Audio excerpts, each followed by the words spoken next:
Well, the third panel is about energy buildings and brings another expert as host here on stage.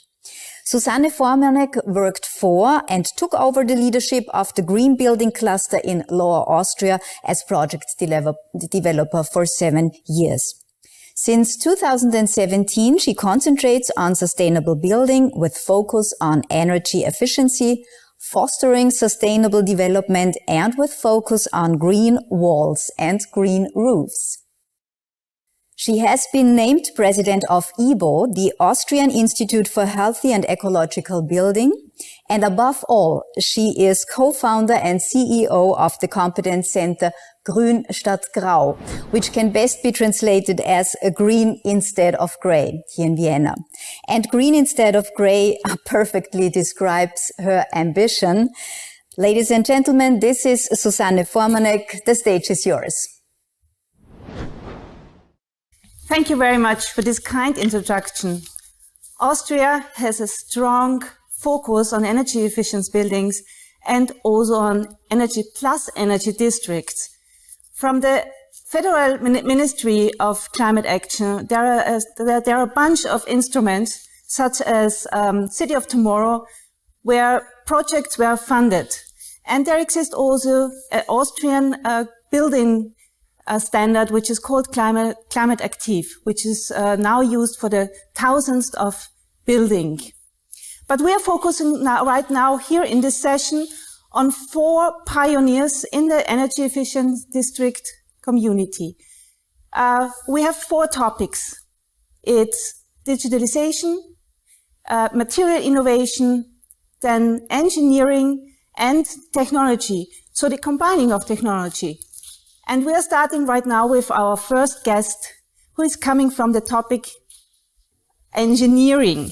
I want to introduce to you Ernst Schriefel. He is coming from the company Schöberl & Pöll.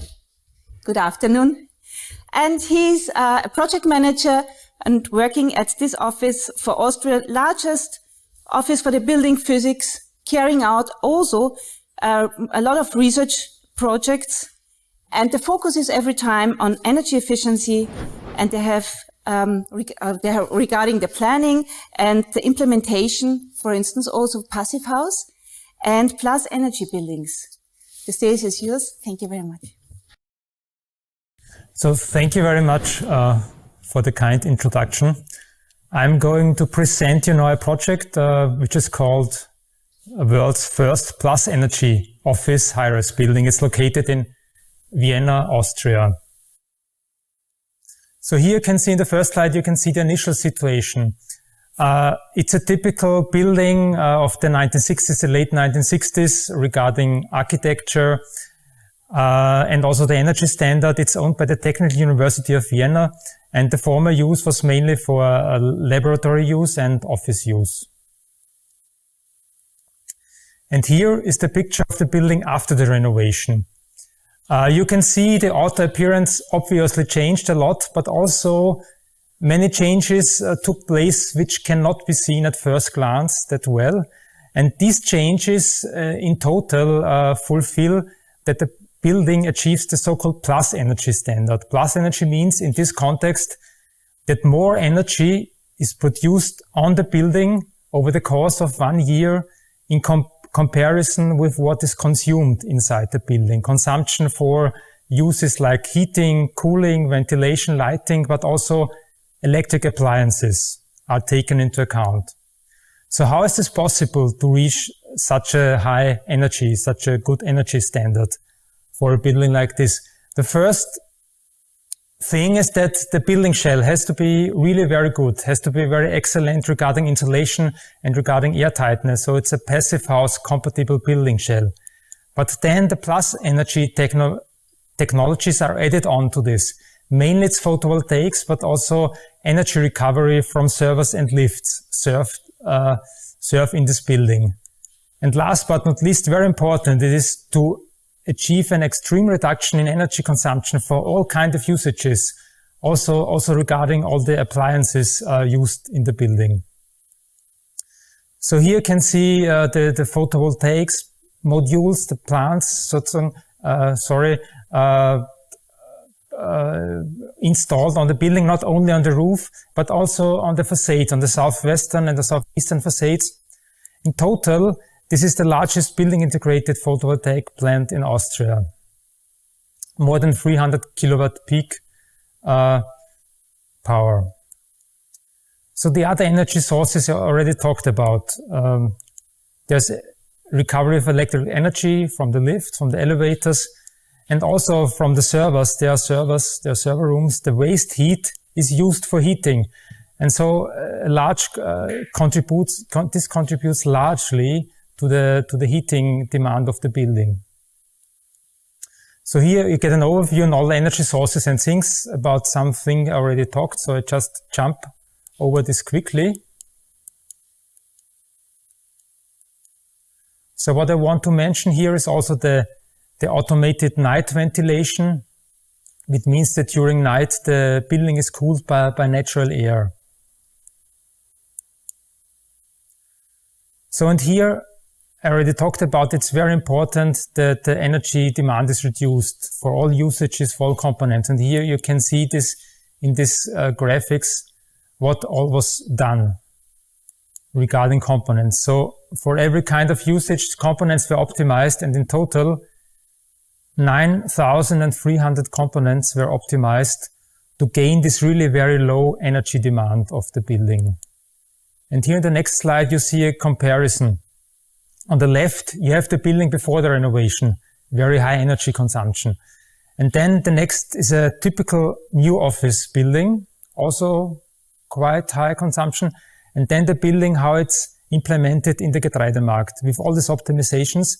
And on the very right, you have the production side. This yellow is the column which symbolizes the photovoltaic production, and the red is the rest from the server and the lift. And you can see production is more than the demand, which gains the plus energy standard. And then last, I want to show just one example about energy efficient devices like these small computers, this Intel Next Unit of Computing. So thank you very much for your attention. You get more information on our homepage, www.schöberlböll.at. We have English texts and also texts in Chinese on our homepage. So thank you very much. Thank you very much for this very exciting best practice. So we are curious now and want to know how high are the additional costs in comparison, for instance, for the plus energy standard in relation to a normal standard. So we made economic calculations regarding this for this building, and you can say that additional costs in total for reaching the plus energy standard are in the range of 7 to 8%. And this is like the plus energy technologies, the generation technologies, the photovoltaics is about 3% additional cost, and the rest, the facade, the ventilation and all other systems like cooling are about 4 to 5%. So in total, it's about 7 to 8% additional costs. Wow, that's interesting. So, and you did a monitoring. There was it implemented. Could the energy consumption targets for this building be achieved in the practice? Yes, we did a monitoring beginning with the commissioning of the building, beginning with about 2014, and monitoring is still ongoing. So we're still observing and still evaluating. And basically you can say we could reach the goals. There were optimizations taking place also because of the monitoring. The monitoring showed some weaknesses, but then the optimization was going on. And so now we can say really that we could achieve this kind of energy demand level you also could see in the presentation. Thank you very much. Very interesting. Thank you. Thank you. Okay. So then coming from the engineering to the next topic, digitalization in the field of energy efficient buildings. I want to introduce to you the next pioneer in this field. This is the company Line Matrix. And for our guest is today REINHARD NOWAK. He is since 8 years CEO and co-founder. And he's speaking about monitoring and focusing on the holistic point of view. So it's kind of interesting which data can we collect from existing building, and are there any in-house and in one solution? Please, Mr. Nowak. So thanks a lot for having me. Thanks a lot for the kind introduction. I would like to tell you a little bit about, how to digitalization, how to digitalize existing buildings. So, digitalization in commercial real estate is just about to kick off. And, what you can do is optimize the building operations, prevent building from damages, and so on. Or for a lot of companies, it means you can provide new digital services. But, if you want to optimize something, you need data. And this is not a problem, especially for new buildings. There's a lot of data available, but most of the buildings we will have to optimize over the next couple of years are already built. And there's a big problem that in a lot of these buildings, collecting data is pretty complex. It's pretty expensive. Why? Because until now it was quite a challenge, to get wired sensors inside a building. It was always a huge effort and a huge project. But this must not, so there's a good solution for that. And it means if you combine the modern technology with a focus on simplicity, it's pretty simple to get some kind of data, some kind of sensor data out of an existing building, and you can start optimizing. Talking about technology, there are some new things popping up, like wireless technology. So if you know the comparison, sometimes if you look about your Wi-Fi at your house, it doesn't work in your garden. There's new wireless technology, which has a radio reach in open areas up to 15 kilometers. And in urban areas, like in cities, it's still 2 kilometers where you can send out any kind of information from a cellar, a basement. And the battery lasts for nearly 10 years and the sensors are super cheap. So based on this new technology, there's a broad range of sensors available on the market already. And you can use them for so many use cases, like, room environmental information like air quality. You can monitor resources like gas and water consumption. You can monitor your occupancy of rooms and many others. You can see them on the slide here.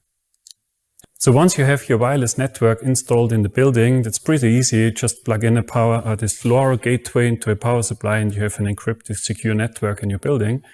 You can place all your sensors, or the facility manager can all the sensors you need for your use cases inside the building, and you get a holistic view of the building in a glance. It's pretty simple and straightforward. And simplicity, that's an important topic. What do we think if we talk about simplicity? It means real plug and play. So you, as a facility manager of an owner, as a person, a tenant in a building, should be able to roll out these sensors in a couple of minutes. So the normal way how this is done with modern systems is you get the hardware, you install them by yourself. You don't need any IT know-how. It just works if you pull out the battery strip and plug in the power and the gateway. And of course, if something goes wrong, you should get remote support. That's super important. But it should give you an idea how easy it is to connect existing buildings. And just a couple of examples what's possible with this kind of sensors. One, for example, is providing a perfect room climate for office spaces, like air quality, humidity, temperature, etc. To also optimize well-being for your tenants or for your employees. The second thing, a really important topic, if we talk about sustainability, is about monitoring energy consumption or resource consumption from energy, gas, water, heat, etc. via existing counters or by installing new counters which have this wireless technology embedded. And the last use case I want to show is, if we talk about COVID, the way we work changed so much. People are working from home office, so empties are pretty empty most of the time. And with a couple of sensors, you get some occupants information, which areas are used how, when, and you can optimize your office space regarding meeting rooms or shared desks, etc. So if you're interested, and the last topic, just that we don't skip it, is monitoring of technical machinery inside a building using predictive maintenance, also in regarding of sustainability efforts and cost optimization. So if you're interested in more information, just contact us on our website and you will find all the information. I'm happy to help out. Thanks a lot. Thank you very much for this introduction. So it seems like low-tech is possible in the high-tech. You're coming from the automotive industry. Do you think there are some compatibilities in this field? So can you compare something? How? So I think automotive is one of the most digitalized and optimized industries, and commercial real estate is not.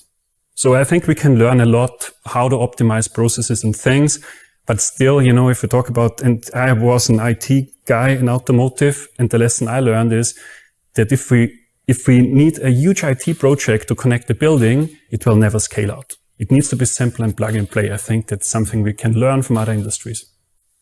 Thank you. And you brought some use cases. So what do you think, which one will be the most used in the future? So currently we see a lot of requests in the market, everything which is COVID and air quality related stuff. But I'm still a huge fan of sustainability, and I'm 100% sure this will be the driver over the next couple of years. Very interesting. Thank you very much. Thanks a lot. Thank you. Okay. Thank you. So we are coming to our next guest, and relating to air, we are switching to technology, combining technology. And I want to introduce to you ADELINA MULLABAZI.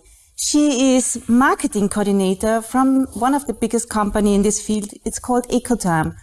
Ecotherm is an innovation leader and market leader in the field of turnkey, hot water, steam and solar thermal systems.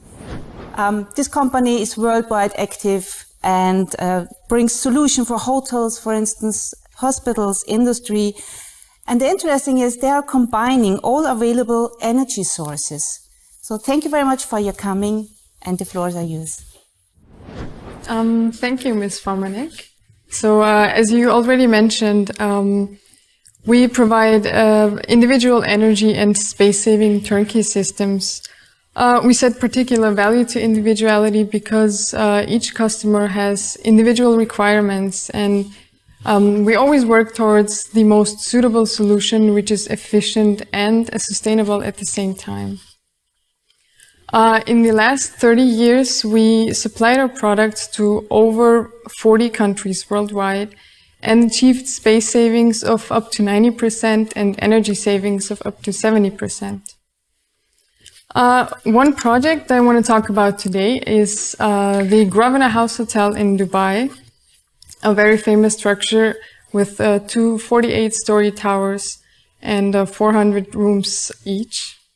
So the original system, hot water system design from the consultant required a hot water storage volume of 65,000 liters and a boiler capacity of 3,000 kilowatts. After meeting the hotel operator, the consultant, and the contractor, our engineers designed a solution and managed to reduce the initial hot water storage volume from the 65,000 liters to only 4,000 liters. And they reduced the boiler capacity from 3,000 kilowatts to 2,000 kilowatts. So as a result, we achieved a space saving of 80%. And energy savings of 25%. This technology I talked about in the solution is our high-capacity water heater with our patented shell and tube heat exchanger. For one, as you can see on the slide, the compact design saves a lot of space in plant rooms, and the technology behind it saves a lot of energy and reaches maximum efficiency. As you can see on the chart, the red line indicates in conventional hot water storage systems, and the water stays heated at all times, which of course results in energy loss. Our shell and tube heat exchanger heats up water only on demand, meaning it can go from 10 to 60 degrees or higher in just 1 second. Additionally, the oscillating turbulator rods inside the tubes they secure a turbulent flow, which minimizes the risk of scaling and fouling. Last, I want to talk about sustainability, because Ecotherm's production facility is now almost 100% carbon neutral, and we use sustainable materials only. All our water heaters are made of high-quality stainless steel, which is the most hygienic material. It does not require additional lining, painting, or enameling, and it can be recycled 100%. The fiber fleece insulation we have that you can see on the photo can also be recycled 100% and is made of PET bottles. And the insulation values are even better than those of conventional soft or hard foam insulations. So in conclusion, this efficient technology we use and the sustainable materials allow us to create a perfect hot water, steam, or solar thermal solution. Thank you. Thank you very much for this insight in your huge company. You're an international company, and I'm sure you're used to travel a lot, and then to lead also the personal meetings. So how do you now handle this current situation because of these travel restrictions? Well, first of all, personal meetings are valuable and important, of course, still, and it's not so easily replaceable. But in times like this, with the travel restrictions, we now offer complete project management virtually. So we starting from the design stage to the production, testing and commissioning, and maintenance and after-sales services. Okay, so do you use some other tools for also to demonstrate something to the client, for instance? We do. Actually, just last month, we completed a project in the Netherlands using only online softwares and virtual reality with no personal meetings during the entire project. Ecodem creates virtual reality models of each system to ensure a better support. And of course, in the long term, it's also better for the environment. Thank you very much. So we have a future. Thank you. Okay, then I want to warmly welcome our last guest in this session. And we are turning to architecture and to materials innovation. We want to welcome now FERHAT Can. He is architect and project manager at CRE in Vienna. The focus is on materials, and he talks about eco-friendly and visionary way of buildings in a timber hybrid way. So how is it possible to build up a 100-meter high building? Thanks for the invitation and the participation on this event to present our system. First of all, I will clarify that CRE is not only a building system, it's more than, it's a platform with international licenses to build together worldwide sustainable projects. And so I will start with the building system. CRE stands for eco-friendly solution with a visionary way of building. And we build with a higher amount of natural resources and a systematic approach. And so we developed a building system which is based on prefabricated timber elements. And these elements based on three kinds. One of them is the timber hybrid slabs, then the glulam columns, and as you can see in the picture, the timber frame exterior walls, which are also including the glulam columns for the loads. And this system, or these prefabricated elements, can be assembled on-site in a short time without much effort, and so it can be reduced or simplify the entire construction process. And so with these elements, we have also the offer to build in a high flexibility in the facade as well as in the interior design. And therefore, it's also optimized for hotel, office, and educational buildings. It can be also used for residential, but it's not optimal. And so we got also the result that we can reduce the interfaces between the stakeholders, the costs, and also the mistakes. That brings me now to the facts of the system. Here you can see the comparison between a CRE building system to a conventional office building. And reduction is a key element of our approach. And so we avoid prototypes and reduce complexity through to the standardized solutions. And so we have the reduction of gray energy, CO2 emissions, and also the weight of the whole building to 1/3. And so we are focusing on low-tech buildings. And that's now also shown in my reference here. It's the largest CO2 timber hybrid office building in the world. It's the IZM in Vorarlberg, Montafon.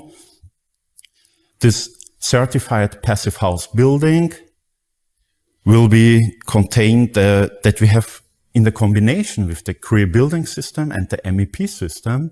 We will get here an energy requirement approximately 70% lower to choose to a conventional office building. Here you can see that we have built the ground floor in conventional base around the statics and the loads, and the 4 upper floors was in the prefabricated elements. And here we use similarly 3,000 solid cubic meters of wood. That's a really high amount, but you must know this amount of wood grows back in Austria within 1 hour. So that's also a great benefit over there. And also the assembly time here was of the prefabricated elements only just 28 days. So that's also a really benefit. And last point is here that we built 270 workplaces where we must focus on a healthy working environment. That brings me now also to the last slide, because here you can see also the flexible interior design with the glass partitions and also the usage of wood. And so in this wood environment, the productivity increases by approximately 5%. And also the days of absence due to illness will be reduces by similarly 2 days per year per employee. So that's also a great benefit of the system. And that's the reason that because we know wood is a warm, living and sustainable material. And so that influences the human health positively and productively due to its characteristics. And so my last point here is that timber is a material of the future. And we are convinced that we are well equipped for the future with the system. And so we believe the way forward is together, let's share ideas, collaborate, and build more sustainable projects. Thanks. Thank you very much for all this data. That was very interesting. Your kind of corporations, what are your vision for the future and for prefabrication? What is your kind of approach here in this field? Yeah, the approach is that CRE optimizes and extends every time on the approach to build more sustainable projects.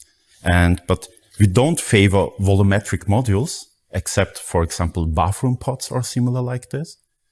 But our vision, the main vision is that we have 2 similar points, that we will start with lean principles and also the systemization of the structure.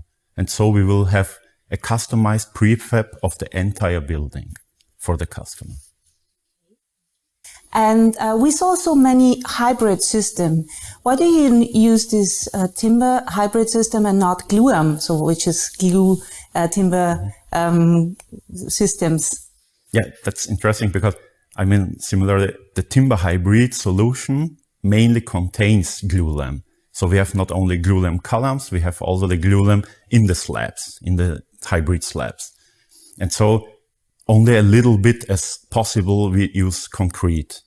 So we will, in this combination, we use both materials with their strengths. Yeah. And so we can use the total amount of material used in the whole construction. And so with this combination, we get also the best cost performance ratio and also long spans to create the most flexible space in the building. Okay, that's very efficient. Thank you very much. Thanks too. Thank you. Bye. So, thank you, Susanne Formanek and her panelists for these impressive and innovative projects. Thank you so much. Beyond conventional, as we have just heard. Thank you.